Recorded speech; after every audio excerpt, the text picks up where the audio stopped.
Halo, selamat pagi anak-anak kelas 3. Ketemu lagi sama Ibu Feby. Kita masih belajar tema 8, subtema 3, matematika.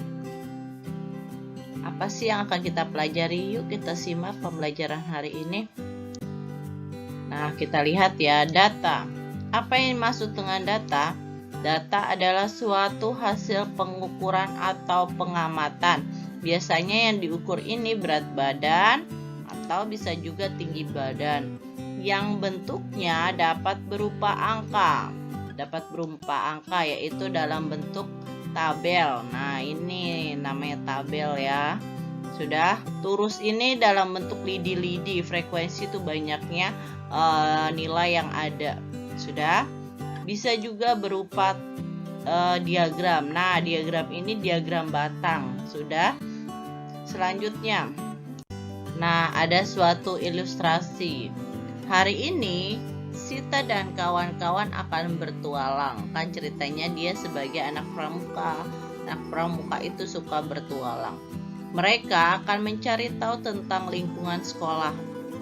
Kegiatan dilakukan melalui permainan mencari jejak. Nah, mencari jejak. Sita memperhatikan tanda yang sudah disepakati agar aman bertualangnya. Jadi kalau mencari jejak itu biasanya sudah dikasih petunjuk nih, kamu harus ke kiri atau ke kanan. Nah, ini yang dibuat untuk tandanya ini yang disepakati adalah berupa bendera kertas berwarna. Untuk bendera yang warna merah, perintahnya kamu harus belok kiri. Sedangkan untuk bendera warna kuning, kamu perintahnya harus belok kanan. Yang terakhir, untuk warna hijau menunjukkan perintahnya harus berjalan lurus. Sudah, kita selanjutnya ya. Nah, masih ingat kan benderanya ada apa saja? Bendera warna hijau, kuning, dan merah. Tadi hijau untuk jalan lurus, sedangkan kalau kuning untuk belok ke kiri, merah belok ke kanan. Sudah, kita lihat selanjutnya.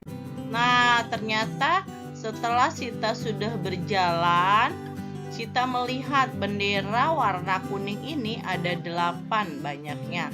Sedangkan untuk warna merah ada 5, hijau ada 3. Tabel. Dalam bentuk tabel ini harus diberikan judul tabel bendera yang ditemukan. Jenisnya bendera ya tadi nih ada merah, kuning, hijau ya. Merah, kuning, hijau. Sudah, banyaknya bendera. Biasanya kalau misalnya kayak pemungutan suara itu kan kalau lidi-lidi seperti ini atau turus ini kenapa dicoret? Ini menunjukkan kalau sudah 5. Kalau seperti 3 ini cuma lidi-lidi. Kalau 3, 4 kan masih kebaca. Kalau sampai 10 lidinya banyak, bingung orang menentukannya. Makanya kalau sudah 5 dicoret. Makanya sudah terlihat nih kalau 5 berarti turusnya adalah 4 yang berdiri, 1 yang dicoret. Sudah. Selanjutnya, nah, setelah kalian tadi sudah melihat bentuk tabel, sekarang kita bentuk diagram. Diagram ini kita lihat di sebelah kiri itu banyaknya bendera yang sudah ditemukan ada berapa banyak. Bawah ini jenis bendera. Sudah. Lihat, dalam membuat diagram batang dimulai dari angka 0. Sudah. Angkanya bisa berurutan seperti kemarin sudah Ibu bilang, bisa berurutan dari 0, 1, 2, 3, 4 dan seterusnya. Bisa juga tuh lompat 2, tapi tetap dari angka 0 ya. 0, 2, 4, 6, 8. Jangan kamu nih kamu lihat ada 5 nih, kamu tulisnya 0, terus 3, 5. Di sini ada 8, kamu langsung tulis 8. Misalnya di sini ada 3, kamu langsung 3. Jadi kamu tulis 9. Jadi nggak berurutan, itu tidak boleh. Jadi berdasarkan konsistennya kamu mau lompat 2 kah atau lompat 3 kah gitu. Sudah? Jadi 5 nih, lihat. Tandain baru bikin garis. Tandain 8 sejajar ya. Jadi kalau kamu sudah bentuk, tinggal lihat, oh ujungnya 8. Oh ujungnya 5, hijau. Oh ujungnya 3. Sudah terlihat ya. Kita lanjut. Nah, kemarin kita sudah belajar rambu lalu lintas ya. Nah sekarang cerita selanjutnya, ada 4 rambu lalu lintas. Rambu ini ditanyakan ke anak-anak, adakah yang tahu arti rambu yang pertama, kedua, ketiga, dan keempat. Ternyata setelah ditanya, anak-anak gambar yang pertama ini mengetahui ini rambunya artinya apa. Tidak boleh melewati atau forbidden ya, tidak bisa melewati. Itu ternyata ada 12 anak yang tahu ini artinya. Kalau yang ini artinya apa? Tidak boleh berbelok ke sebelah kanan, dicoret ya. Kalau ini S arti stop, dilarang berhenti. Kalau ini tempat untuk menyeberang. Jadi biasanya di dekat ini, di dekat tanda yang terakhir ini itu ada zebra cross. Sudah. Jadi ternyata yang terakhir ini ada 5 anak yang tahu. Sudah. Kita lihat, karena ini bentuknya tabelnya seperti ini, diagramnya seperti ini, beda yang tadi ya. Nah, ini langsung ditandain, diwarnai sampai angka 12. Ini 8 nih, diwarnai sampai ke angka 8. Tuh, lihat. Ini harus sama besar dari 1 ke 2 ke 3 ke 4 ini. Lihat ada garisnya kan, di buku tulis juga begitu.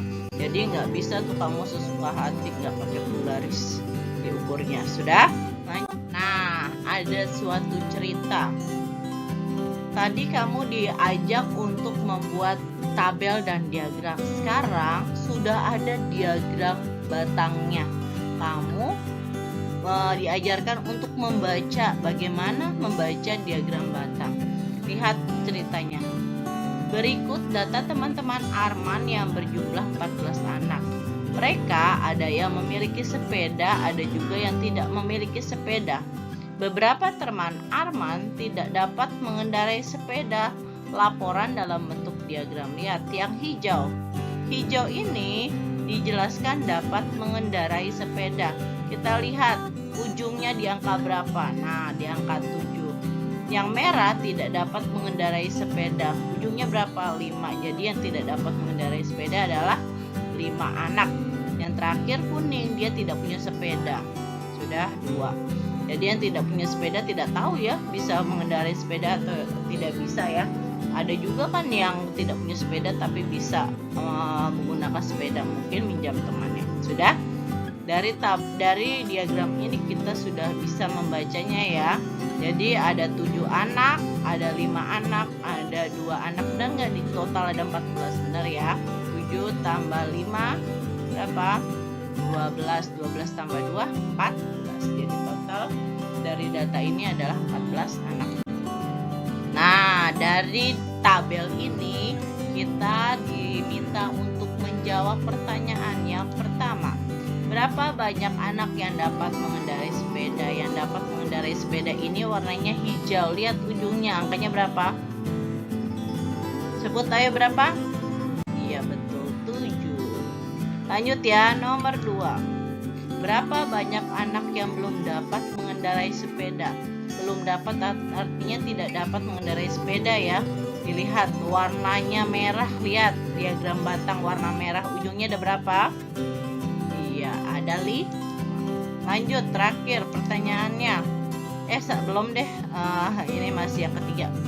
Berapa jumlah anak yang tidak memiliki sepeda? Tidak punya sepeda, warnanya kuning. Ujungnya berapa tuh, lihat warna kuning 2. Ya, terakhir, berapa beda antara anak yang dapat mengendarai sepeda dan yang belum dapat mengendarai sepeda? Jadi perbedaannya, jadi selisihnya, yang dapat mengendarai sepeda tadi berapa? Nomor 1 tuh pertanyaannya 7. Kalau yang belum dapat 5, berarti 7 kurang 5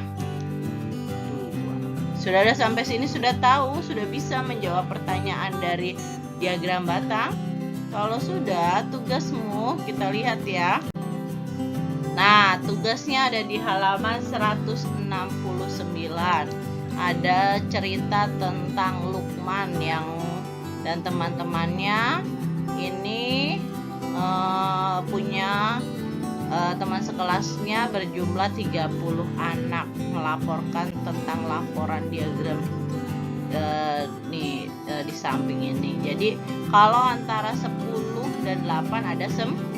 ini berarti dia lompat 2 ya. 2, 4, 6, 8, 10. Sudah? Yang merah berapa tuh?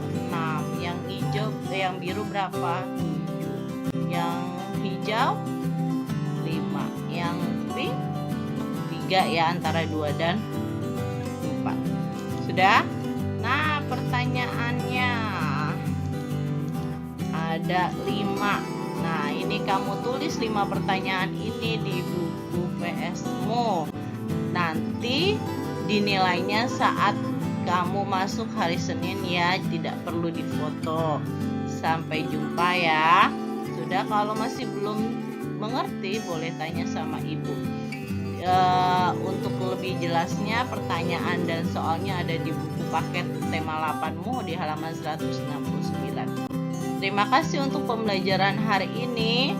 Dari pembelajaran hari ini kamu sudah bisa menjawab pertanyaan dari diagram batang yang ada. Kalau kamu belum jelas boleh tanyakan sama ibu ya. Sampai ketemu sama ibu di hari Senin. Tetap semangat kalian semua. Bye-bye.